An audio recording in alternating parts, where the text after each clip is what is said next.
से बीमार और भूखी है। मैंने रेयान चक्की वाली का अजीम नाम बहुत सुना है। मुझे मालूम है उसके घर से कोई भी खाली नहीं लौटता है, वो सबको देता है। मेरे बस में होता तो जरूर मदद करता आपकी। इसका मतलब है खुदा ने अपनी रहमत के दरवाजे तुम पर भी बंद कर दिए हैं। खुदा कभी भी किसी पर अपनी रहमत के दरवाजे बंद नहीं करता, बस उसकी हिकमत होती है।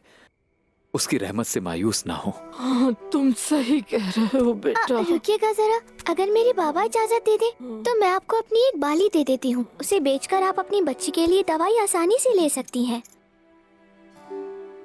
हाँ बिल्कुल, कोई मसला नहीं मेरी बेटी, दे दो अपनी बाली। बहुत शुक्रिया तुम्हारा।